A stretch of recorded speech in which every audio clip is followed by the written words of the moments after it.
ॐ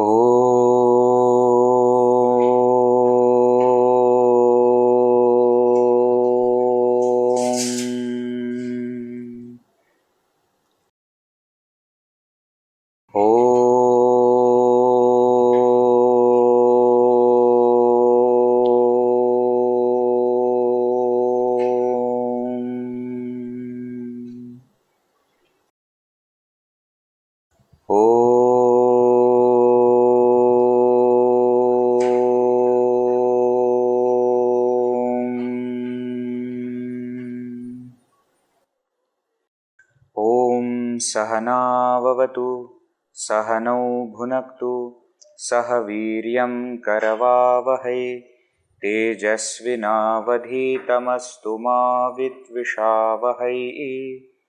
ॐ शान्ति शान्ति शान्तिः।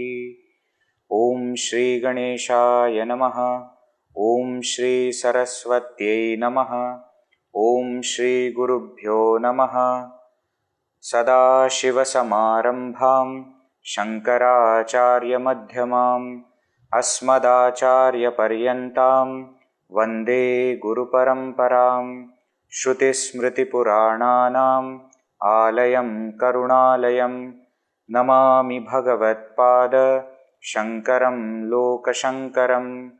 समस्तजनकल्याणे निरतं करुणामयं नमामि चिन्मयं देवं सद्गुरुं ब्रह्मविद्वरं। मूकं करोति वाचालं पङ्गुं लङ्घयते गिरिं यत्कृपातमहं वन्दे परमानन्दमाधवं परमानन्दमाधवम्। सर्ववेदान्तसिद्धान्त गोचरं तमगोचरं गोविन्दं परमानन्दं सद्गुरुं प्रणतोऽस्म्यहम्। Hari Om to all. In the last session, we completed one very important topic covered by Pujya Acharya Shankara, and that is the topic of Dharma Marga. So, Vedokta Dharma is of two folds, Pravritti Dharma and Nivritti Dharma. Nivritti Dharma is the one that we take to while walking the path of spirituality. So, what exactly is this Nivritti Marga, Nivritti Dharma Marga? That was explained by Shankaracharya ji from verses 8 to 15. Right? That was the section that we have concluded. And summary of that is given in the 15th verse, which we have seen, where he says, Ataha vicharah kartavyah. Therefore, inquiry should be undertaken. Why inquiry should be undertaken? Therefore means what? Since action can give purity of mind, but can never lead to the spiritual enlightenment, chittasya shuddhaye karma natu vastupalabdhaye vastu siddhir vicharena na kinchit karma kotibhihi. That realization is possible, attainment of the supreme reality is possible only through inquiry and not by any amount of actions. Therefore, inquiry should be undertaken by a person after gaining Vivek and Vairagya. That's what we have understood. Another verse which supported this was the 14th verse, which said, Adhikarinam ashaste phalasiddhir visheshatah. Visheshatah, specially for this phalasiddhi, for the attainment of the result, what is it dependent upon? It is dependent on adhikarinam. It's dependent on eligibility. Upayaha deshakaladhyaha, the place and time, etc., are only secondary means. In karma, in action, place and time are primary important. But in the spiritual path, in attaining the supreme goal, what is of primary importance? The eligibility is of primary importance. What is that eligibility? We'll be starting today the topic. But after gaining that eligibility, one must undertake inquiry. How? Samasadya daya sindhum gurum brahma viduttamam. By approaching a teacher who is how Daya Sindhu, who is ocean of compassion, and who is Brahma Viduttamam, who is the best knower of the Supreme Brahman. So one who himself or herself has walked the path and attained Brahman, and who is also compassionate to teach others who are walking the path. To such a teacher, that seeker must approach. Right? So this is the Nivritti Madharma Marga. Now, these two important points, which are part of this Marga, what are the two important points? One is the Adhikari. One thing is eligibility criteria that one must have. And second thing is Guru Upasadana, approaching a teacher. These are the two topics that now Bhagavan Shankaracharya ji takes in Viveka Chudamani. So now the verses that will come from verses 16 to 31. These 16 verses are giving us the eligibility. Qualities will be spoken of which as seekers we must imbibe. And then he will take us to Guru Upasadana topic. And then we will go to Shravana, Manana, etc. what we must undertake under the Guru. Okay. So this is how the text is going to progress. Right. So now we are into verse number 16. Before giving special qualities, he gives some general qualification, general competency that is required for this path. Let us read and understand what Shankaracharya is saying.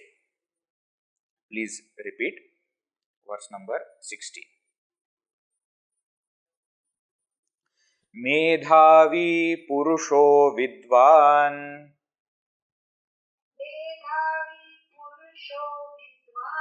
Uhapoha Vichakshanaha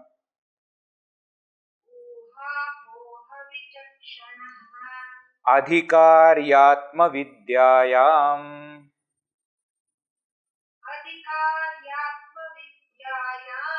Ukta Lakshana Lakshitaha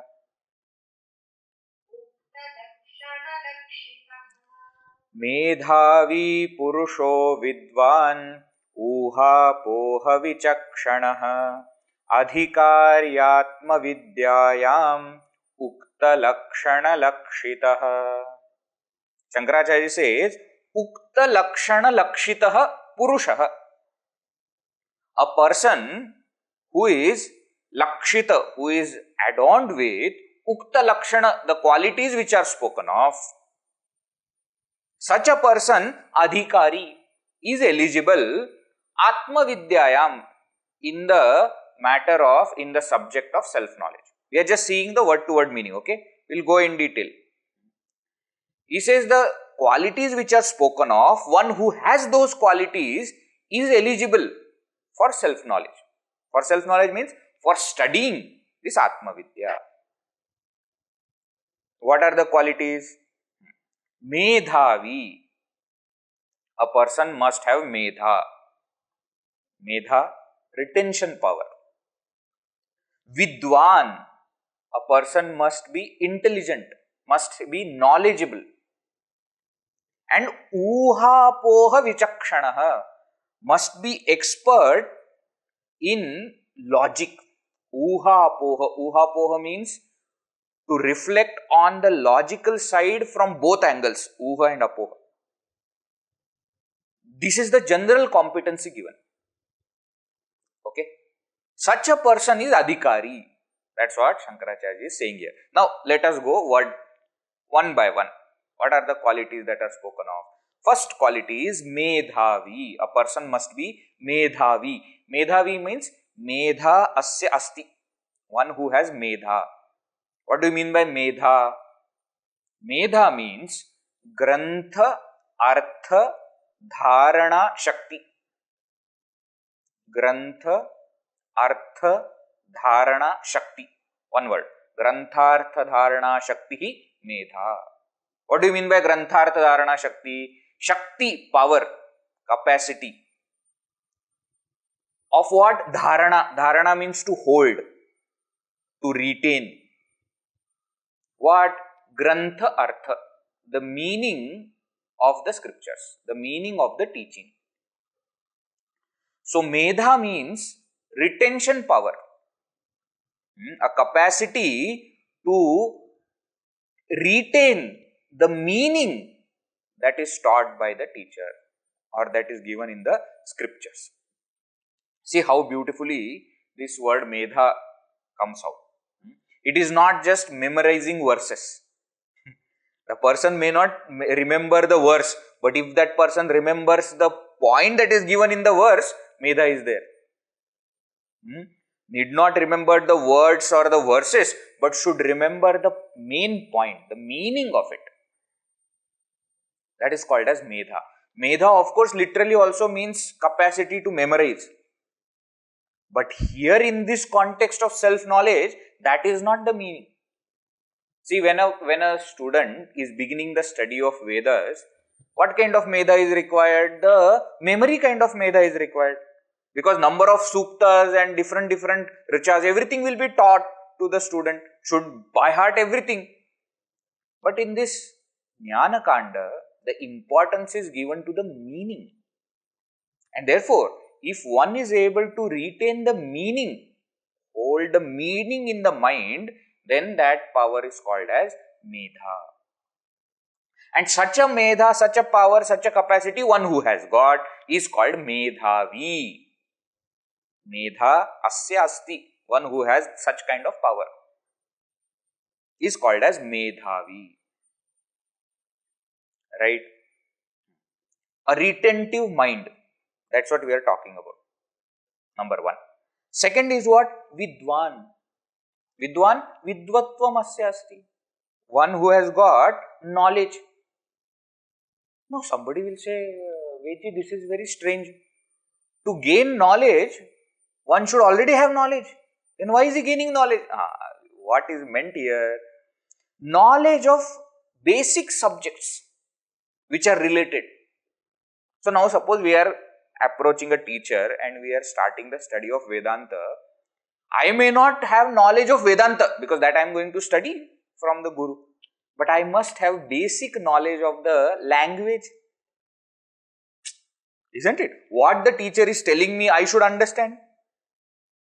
I should have knowledge of English, Sanskrit little bit, because if the teaching is happening in Sanskrit. So that is called as Pada Shastra. Pada Shastra is the science of words, understanding words. That is the grammar part of it. That I must know. I must also understand, I must have a basic understanding of the world. So that when the teacher is telling something, I understand that. See, here qualification is not educational. It's not said that one must be graduate to study Atma Vidya. That's not what is said. But what we also understand is, when a person is graduate, he or she will have basic understanding of the world. That is what is important. Why? Because suppose the teacher is telling that, you go to a desert and you see mirage. This is the example teacher is explaining, and the person is looking, what is desert?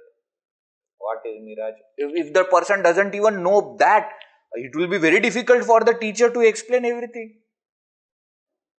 Or suppose the teacher is teaching in a language and student doesn't understand language. Only with this face he is looking at the teacher, not understanding anything. I told you this has happened with me.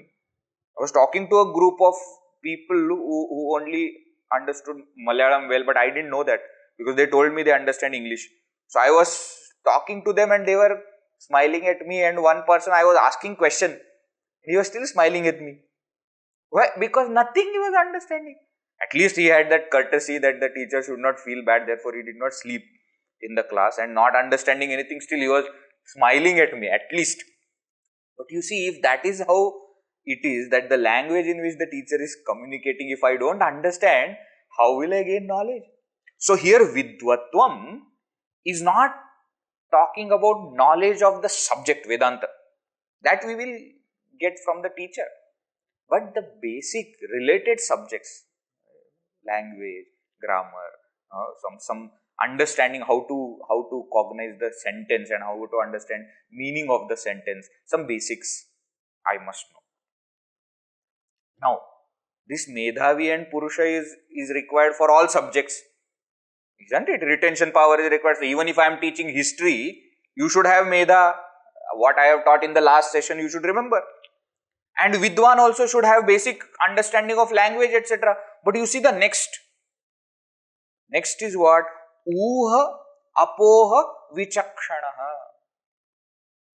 A person must be vichakshana. Vichakshana means efficient. Efficient in what? Efficient in uha and apoha. Uha means to infer. Uha. Uha means inference. So to infer. Maybe this is the meaning. Do they want to say like this? This is called inference. And then apoha means ability to drop. Drop the wrong logic. Carefully see the word. Uhapoha vichakshana. Vichakshana means efficient. Efficient in what? Uha. Uha means to infer. And apoha means to drop the wrong logic. What is communicated through this? A person must be an independent thinker. Not only that the student is learning from the teacher, but what is taught to the student is reflecting on it. The student is doing this uha poha. Uha poha, in other words, is called as churning. Churning of the mind.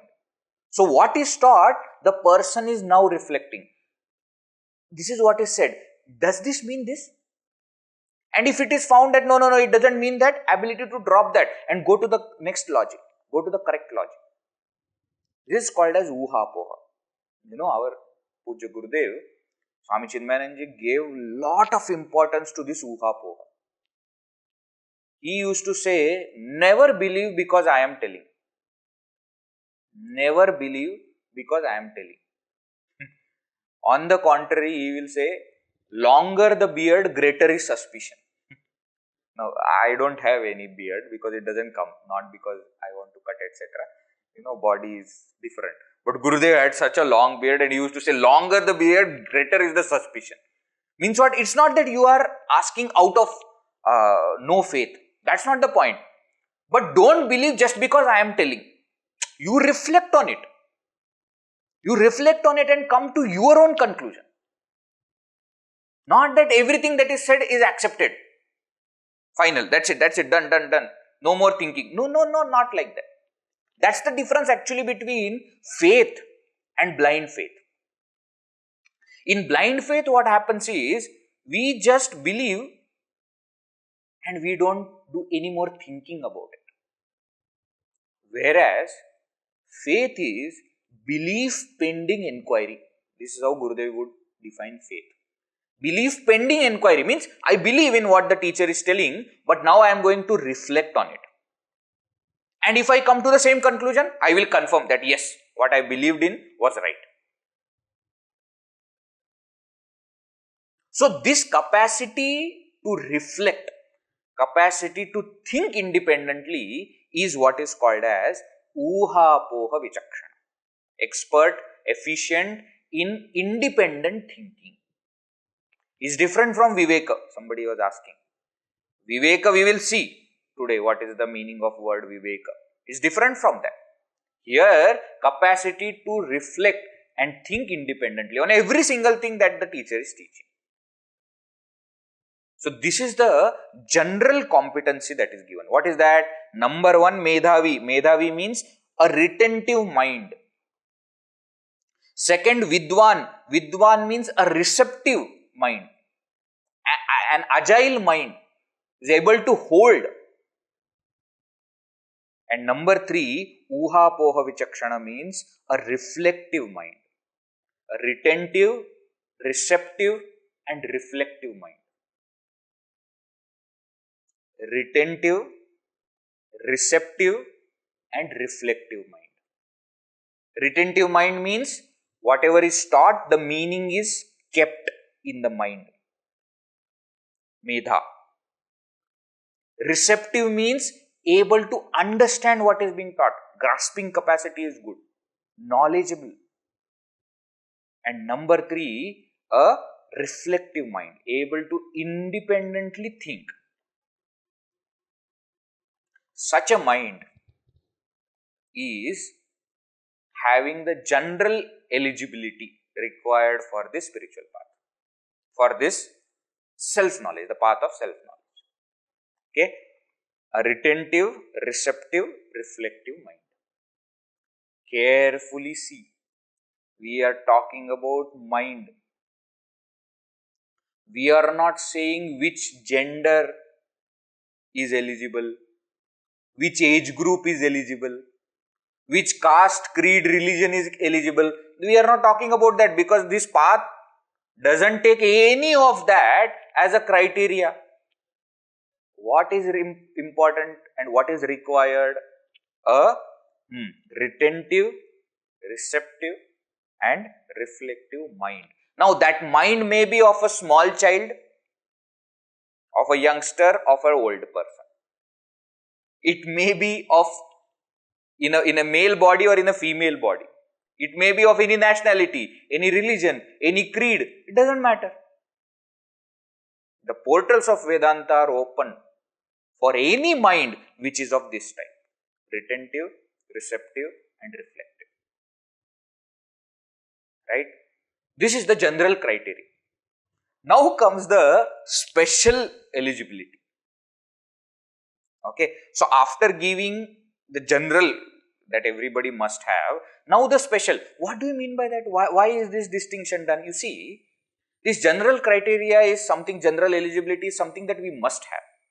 Now the next point which will be explained as sadhana chatushtaya, the fourfold qualification, the special qualities, that is explained in such a way that more we have that quality, it will be better for us. We must have it in little measure, but more and more we have those qualities, we will progress faster. Okay?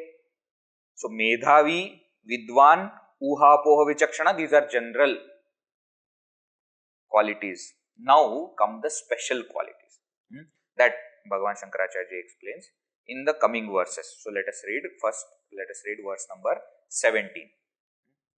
Please repeat. Vivekino viraktasya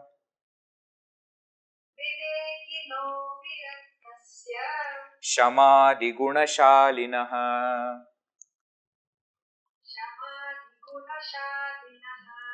Mumukshoreva hi brahma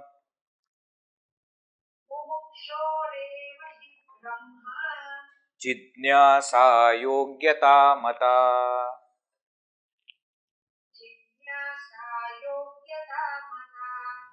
Vivekino viraktasya Shamadi gunashalinah Mumukshoreva hi brahma jidnyasa yogyata mata is one word.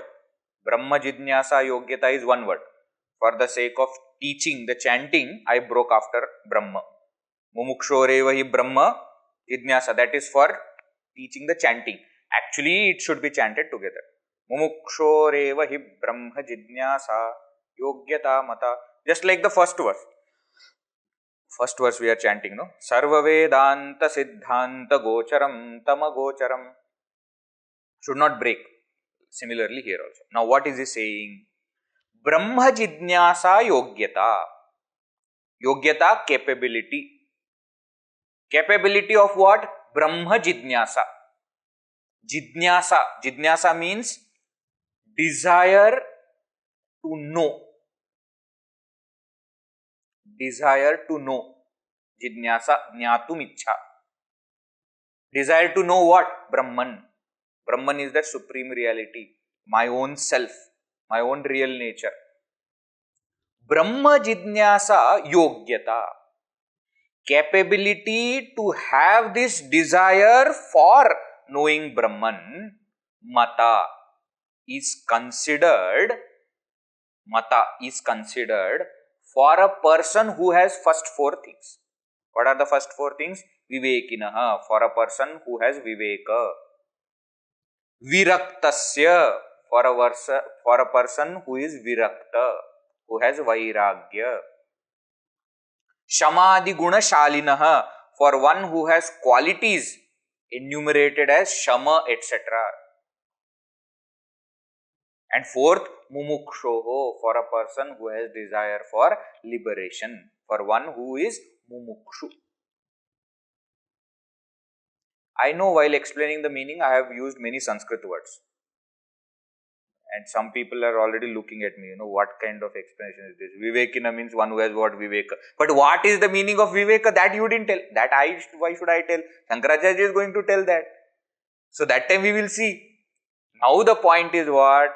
One who has Viveka, Vairagya, Shamadhi Shat Sampatti and Mumukshutva, one who has got these four qualities is a eligible aspirant, eligible student for Vedanta. Don't worry about writing these four qualities also, name of the quality. He will explain that also. In the 19th verse, he will tell Viveka, Vairagya, Samadhi, Shat Sampatti, Mumukshutva. He will mention, he will enumerate that also for us. Right now he is telling what? One who has got a general competency by having a mind that is retentive, receptive and reflective. And one who has got these qualities, Viveka, Vairagya, Samadhi, Shat Sampatti and Mumukshutva, is an eligible student of Vedanta. That's what he is saying. Now, before we understand what are these qualities, Shankaracharya gives importance of gaining these qualities. That is verse number 18. Let us see. See the verse number 17, you understood all the words. Vivekinaha, for the one who has Viveka. Viraktasya, for a person who is Virakta, who has Vairagya. Shamadhi guna shalinaha, for a person who has got qualities enumerated as Shama, etc. Mumukshoho, for a person who is Mumukshu. For such a person alone, mata is considered what? Brahma Jidnyasa Yogyata. Capacity or capability to have desire to know Brahman. Means what? Only a person with these qualities should pursue the desire to know Brahman. That is what is said. Right? Now let us go to the next verse where he explains what exactly is the importance of gaining this qualification. It's called as sadhana chatushtaya. Sadhana, the means. Chatushtaya, fourfold. The fourfold means. Let us see. Shankaracharya says, please repeat. Sadhananyatra chatvari.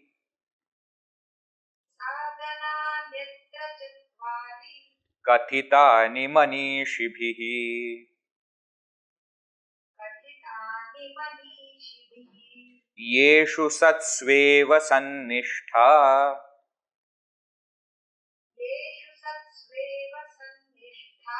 Yadabhavena siddhyati.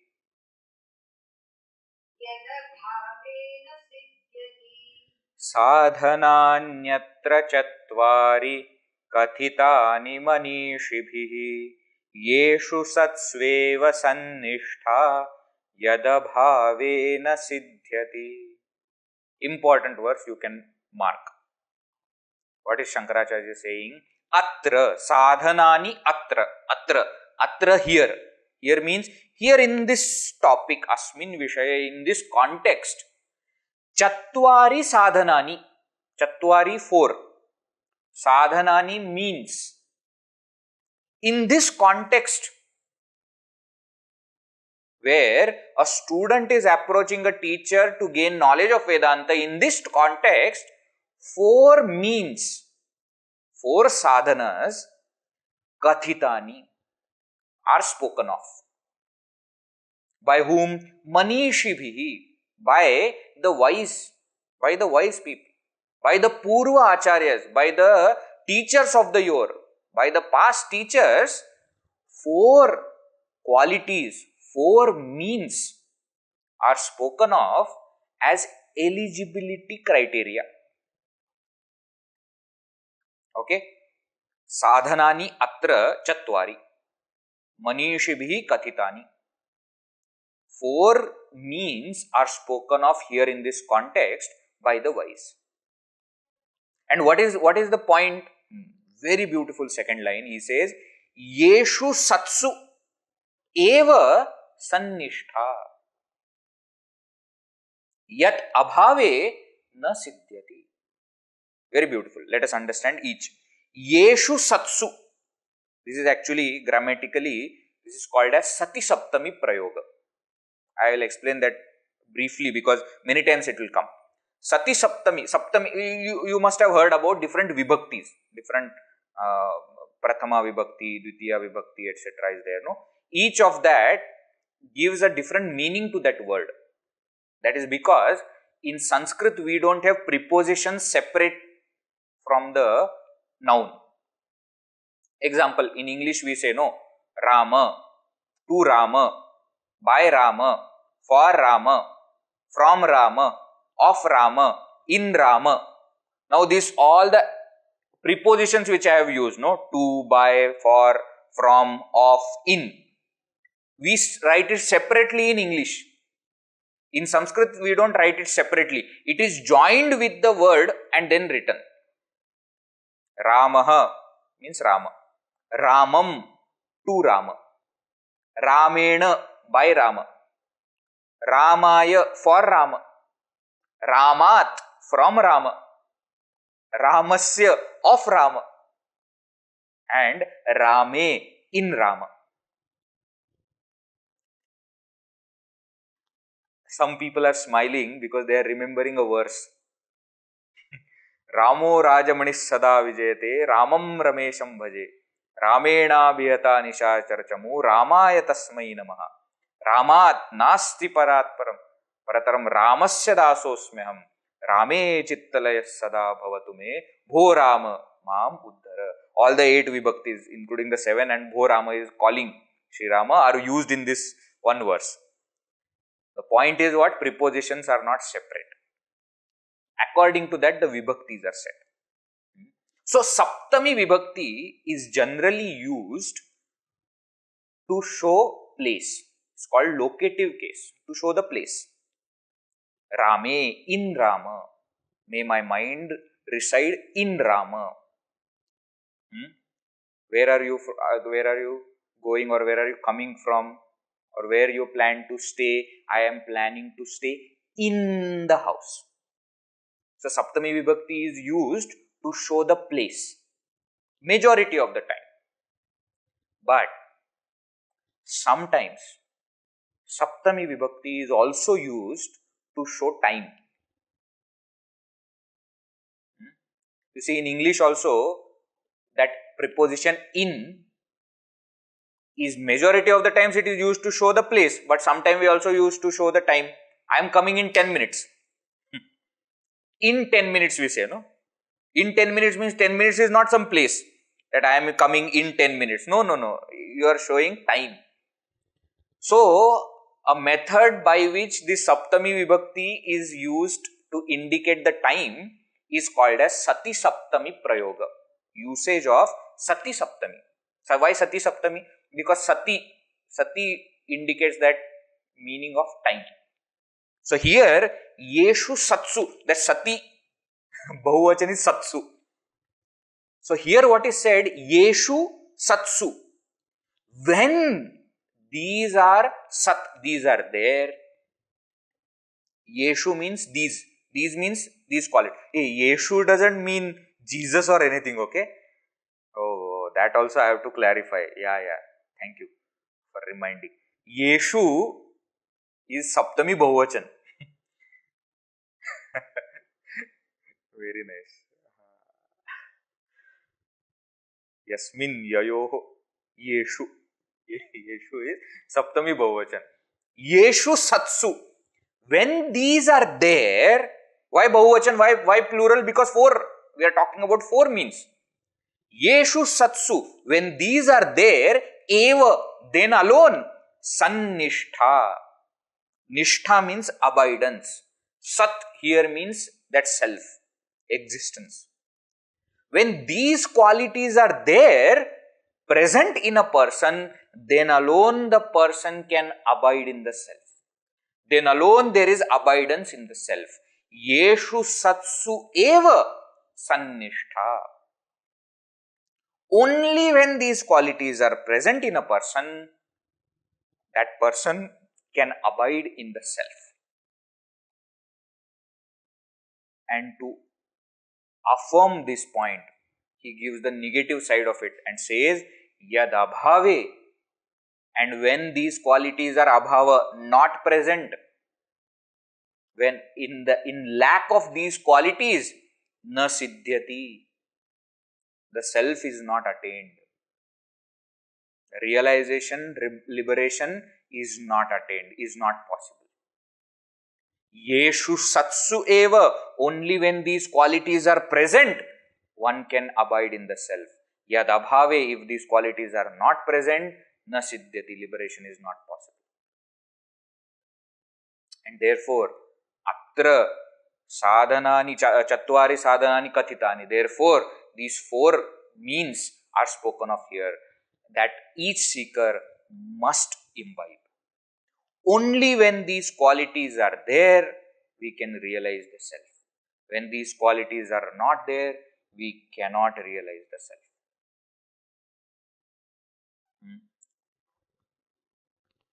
You see, this is a spiritual science. This is the science which deals with the subject.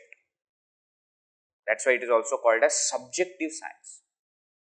And what is the main difference between objective science and subjective science? Objective science means where I am trying to know something of the world. Physics, chemistry, biology, mathematics, economics, politics, these are sciences of the world. Now remember, in such kind of knowledge, I need not have these qualities in me. Means what? A good mathematician need not be a good person.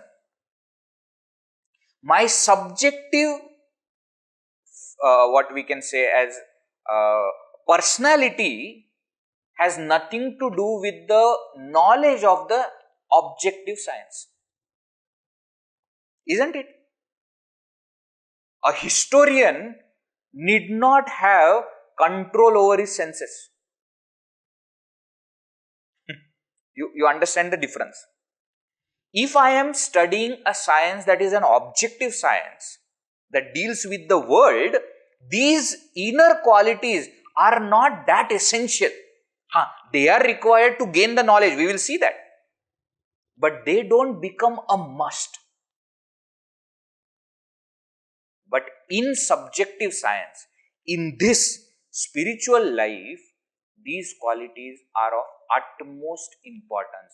They are absolutely essential. You cannot say that I am a spiritual person. I am studying Vedanta, but I am not a good person. I am not a righteous person. It's not possible. Then you are not the student of Vedanta. Because this is subjective science. It has to bring a change in me. See, study of mathematics need not bring any change in me personally.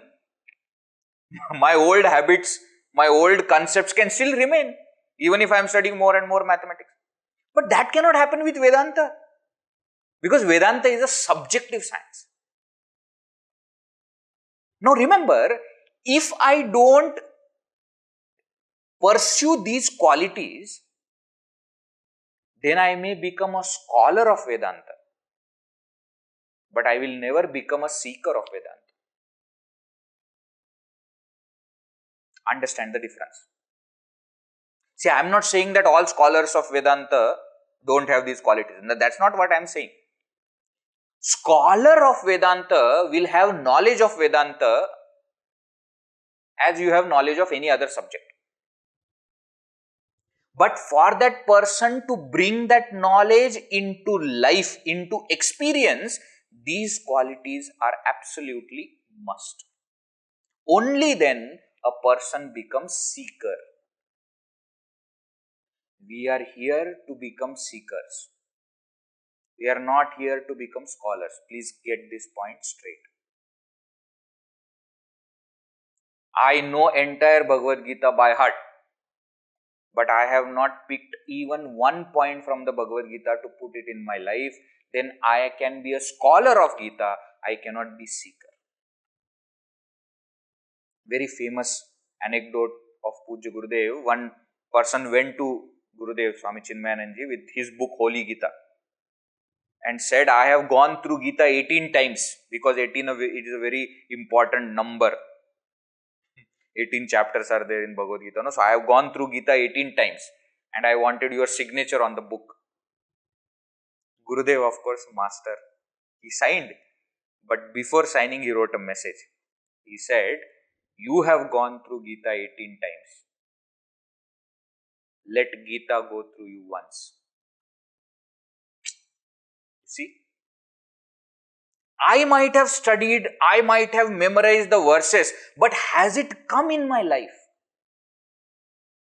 Often we ask this question, people who are studying Vedanta for long time, 10 years, 15 years, 20 years, many times they ask question, which we don't know whether we are progressing on spiritual path or not. Yes, we are studying different texts. Yes, we are attending number of classes. Yes, we are taking number of classes.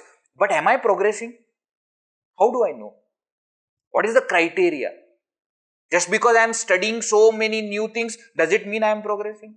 Just because my number of classes have increased, does it mean I am progressing? No. The only criteria can be, are these values, are these qualities come in my life? Have they come in my life? Is the knowledge that I am gaining translating into my experience? Then I can say that I am becoming a seeker. Sadhaka. So for becoming a seeker, sadhaka, sadhana is what is required. And here, 4 sadhanas, the 4 means are given. Yeshu satsu eva sannishtha.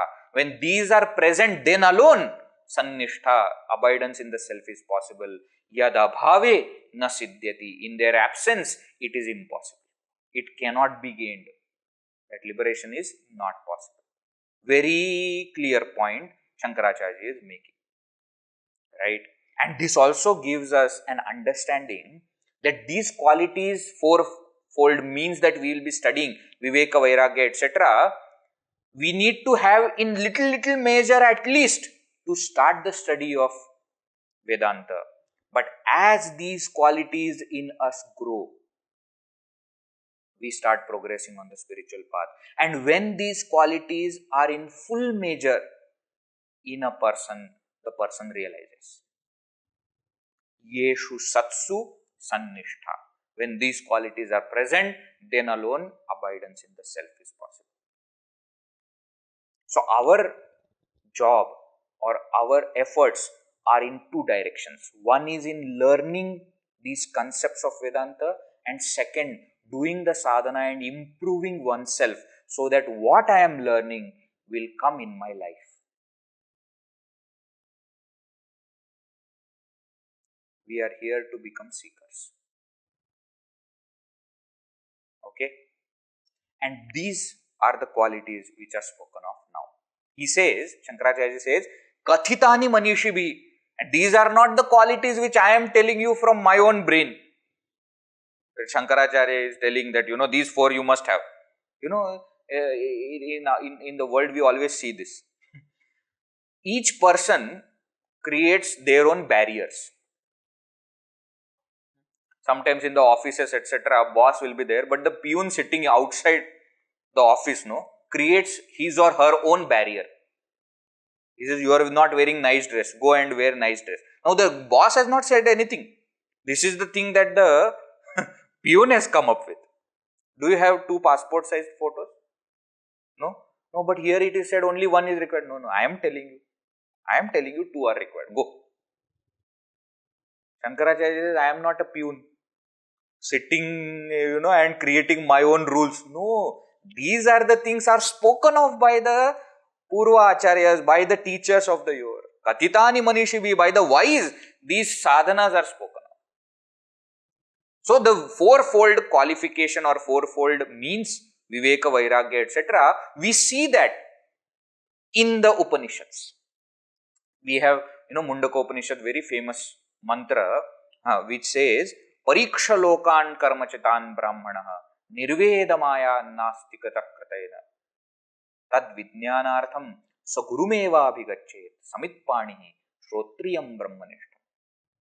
The mantra which gives what quality student must have and should approach which kind of teacher and with what attitude.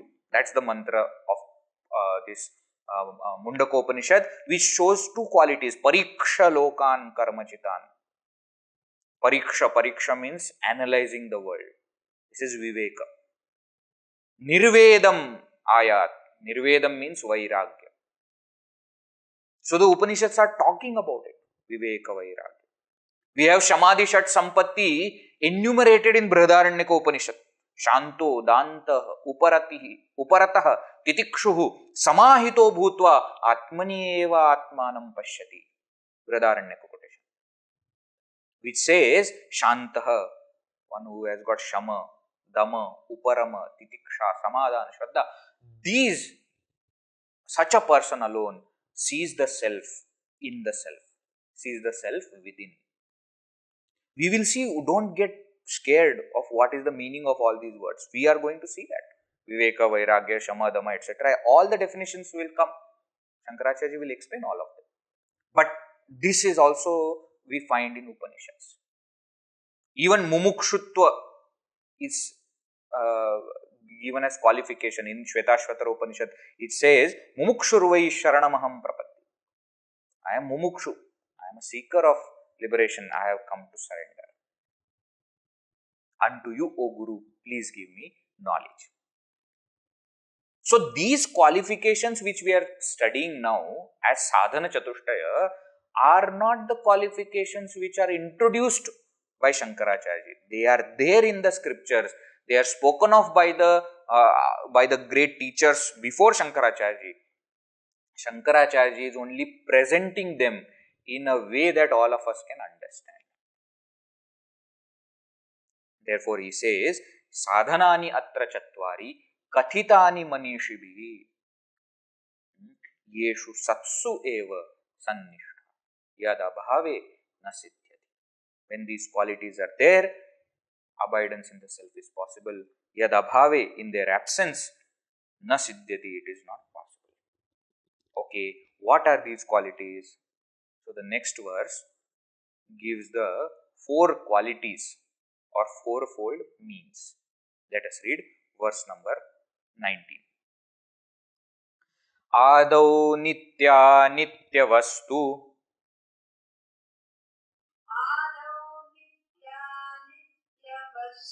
vivekah pariganyate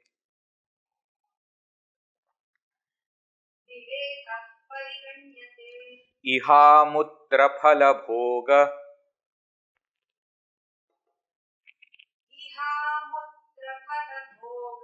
viragastadanantaram.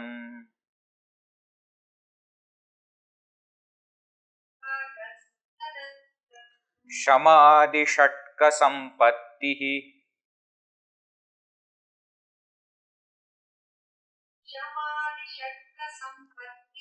mumukshuttvamiti sphutam.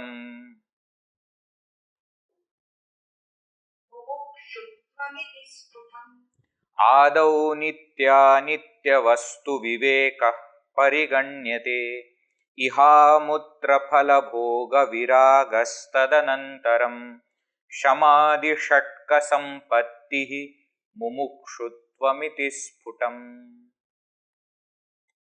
He says Adau. Adau, in the beginning, first. Adau, first, in the beginning what? Nitya, Anitya, Vastu, Vivekah, Pariganyate. Pariganyate means is counted. So first quality that is counted is Viveka. Viveka means discrimination, capacity to differentiate, capacity to distinguish. See, nowadays, this word discrimination is used in a very negative connotation. You know, discrimination. You are discriminating. But here in our scriptures, that word is not used like that. Because here we are not discriminating based on creed or color or religion, etc. That's not the topic going on. Here, what is discrimination about? The discrimination, the differentiation of what is real, nitya, what is permanent, and anitya vastu, and what is impermanent. So, differentiating or differentiation between permanent and impermanent. This is the first quality.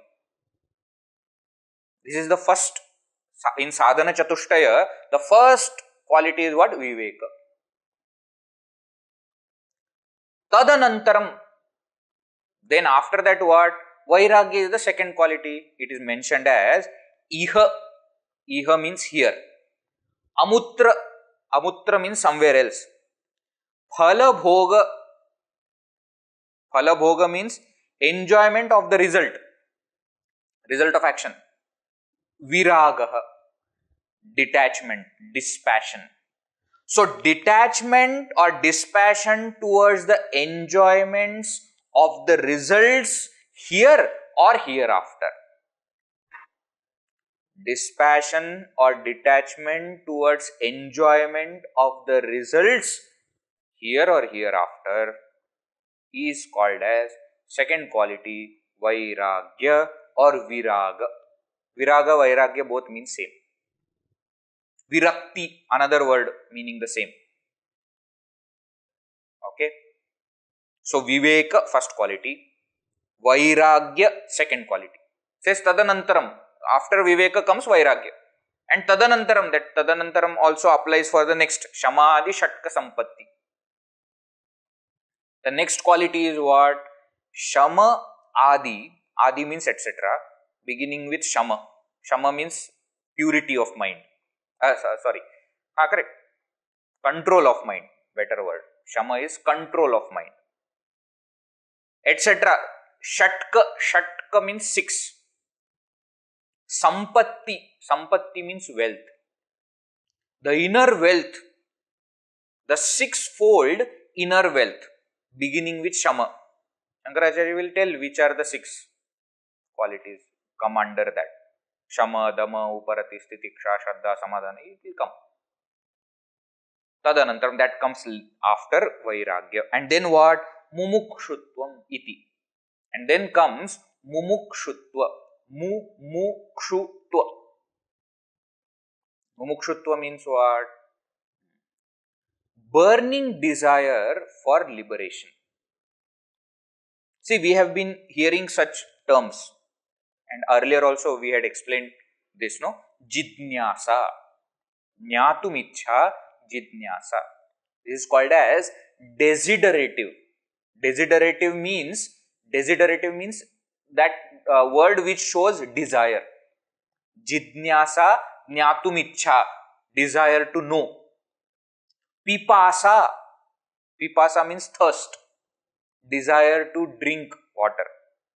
Bubuksha means hunger. Desire to eat.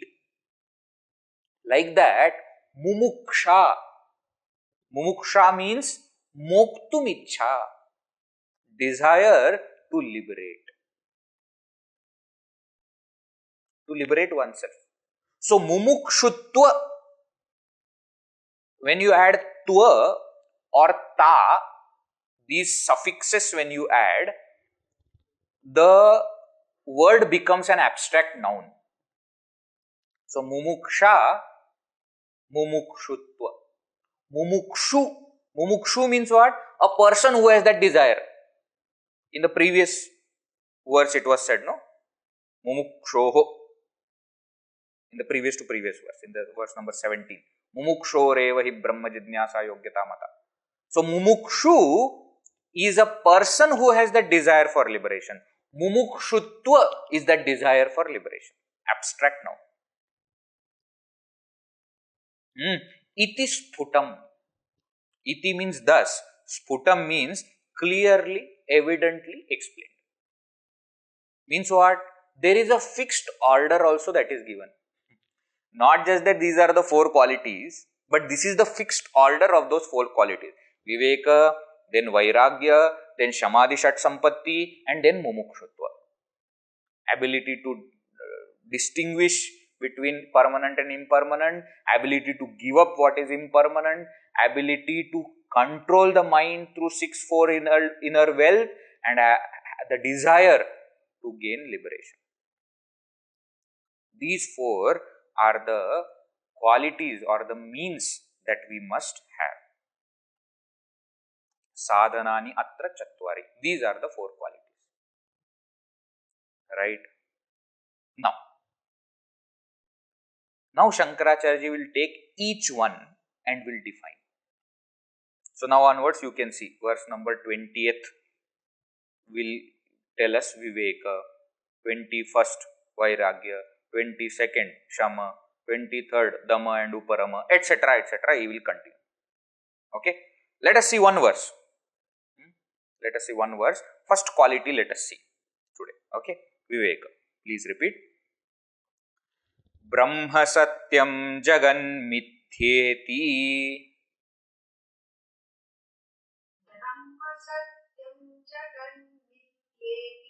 Evam rupo vinishchayah.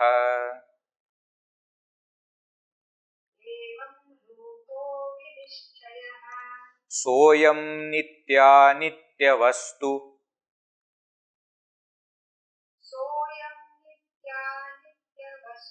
Viveka samudahritah.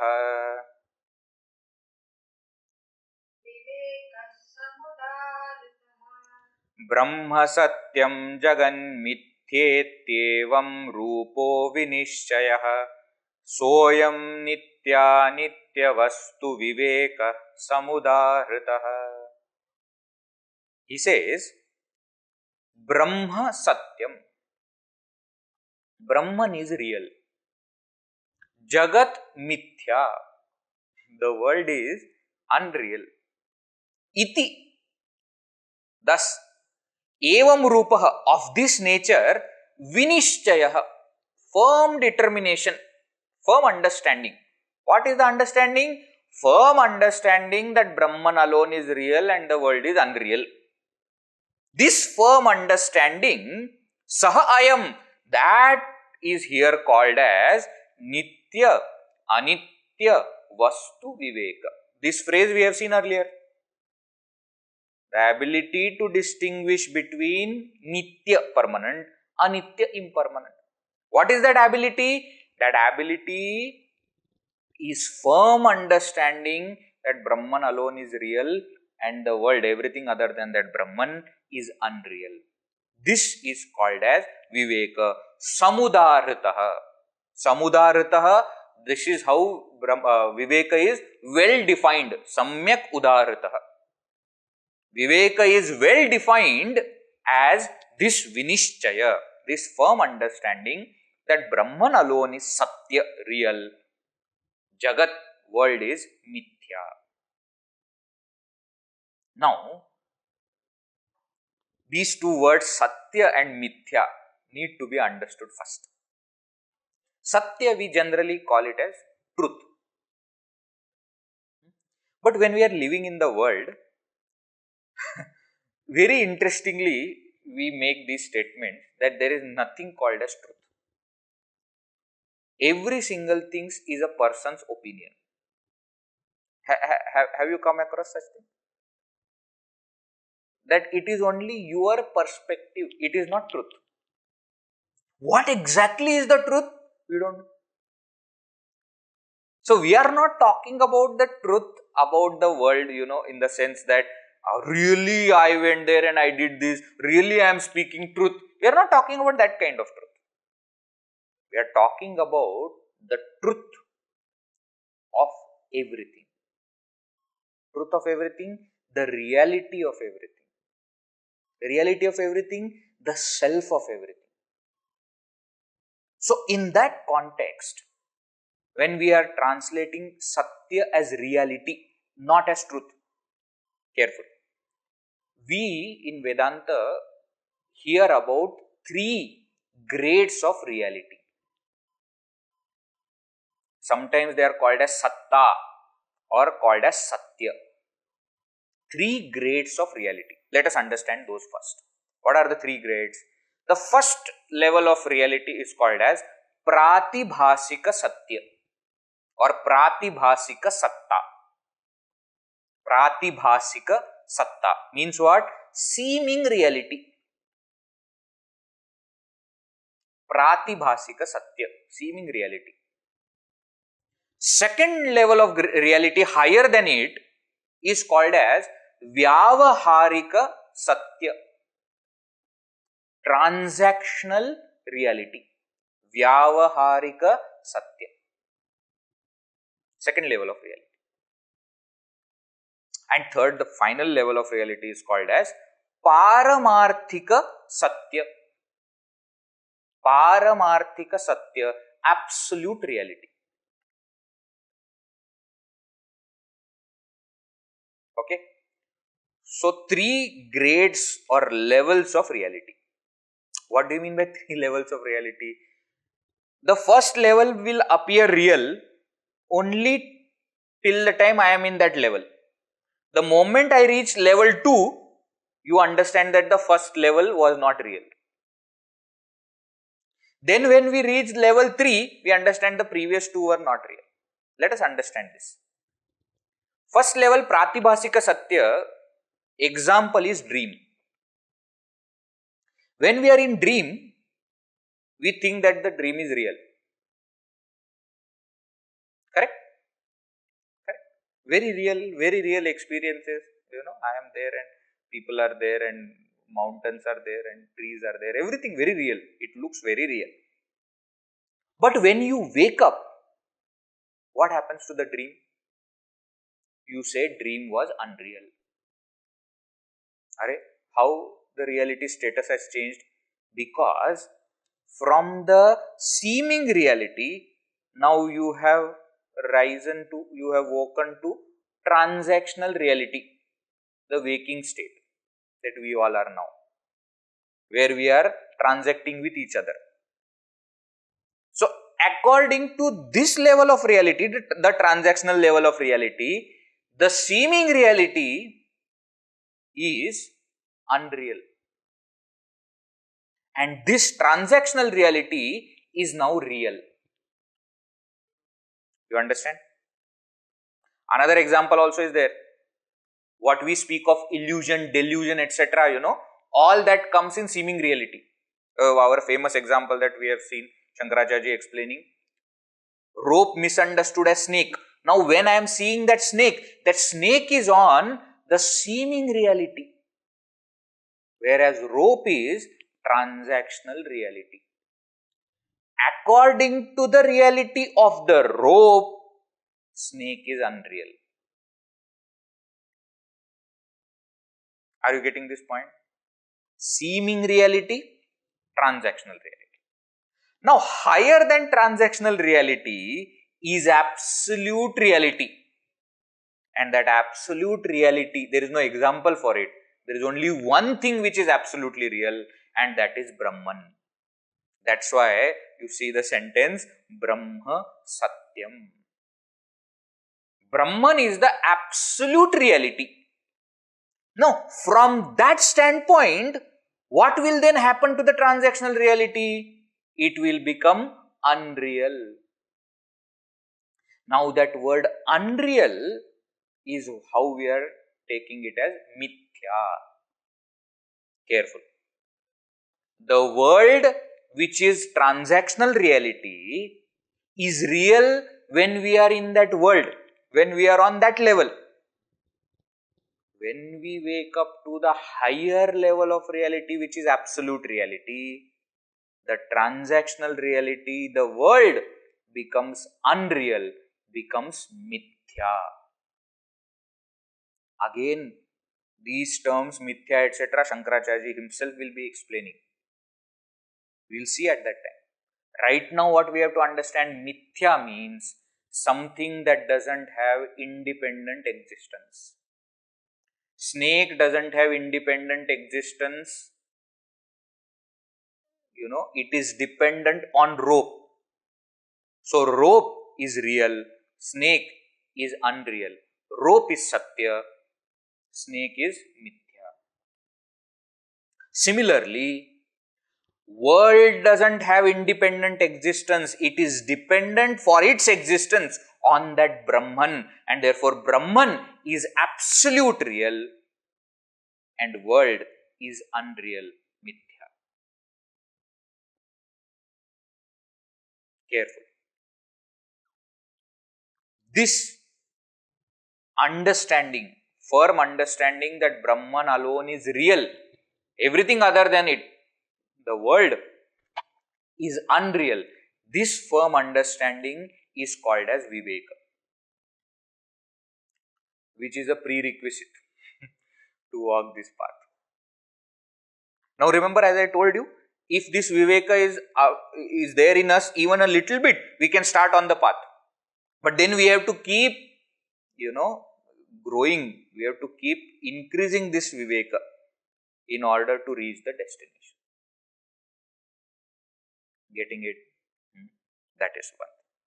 Now, this Viveka, when we speak of this capacity to distinguish, capacity to discriminate, differentiate, this is not new to us.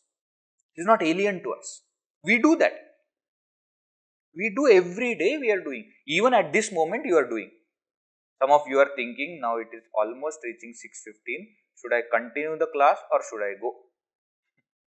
I can always watch on YouTube later on. Now what happens? Now your mind has got two options. Should I stay or should I go? Then between these two, you choose anyone.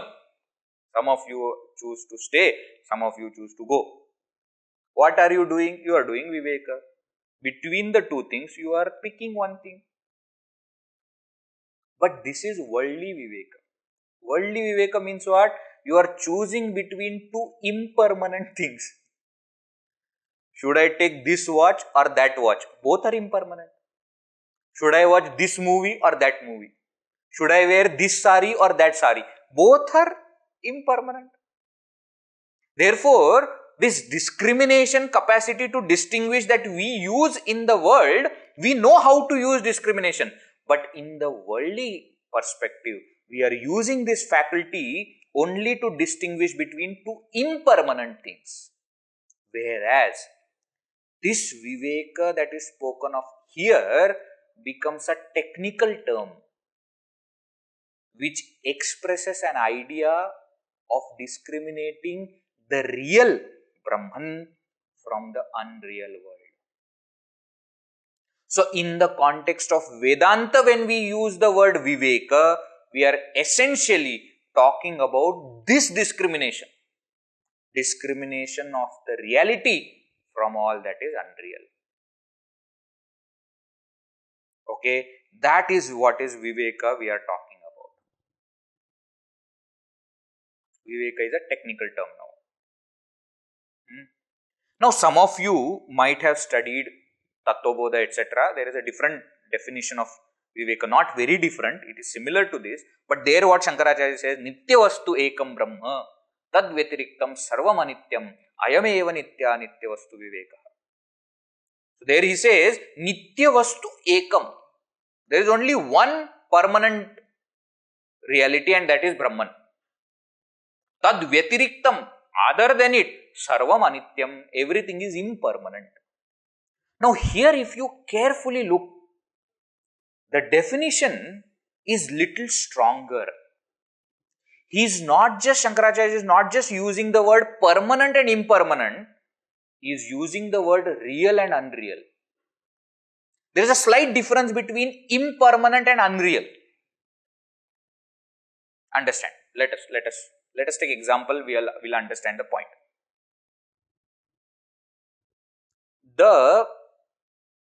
tea made by my wife or by my mother is impermanent.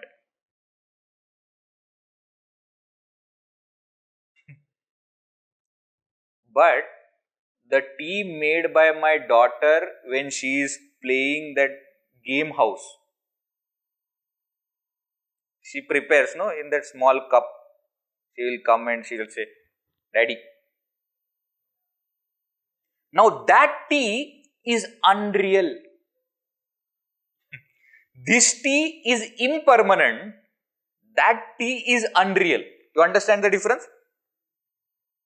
Because when my daughter is giving, the tea is not there. I have to imagine, and I have to play a part and say that, oh, it's very hot, and then she will also say, please, please, please, don't drink like that.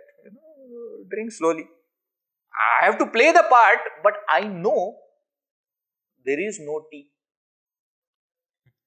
Whereas the tea given by my wife or given by my mother is there, but is not permanent. Is not going to stay all the time.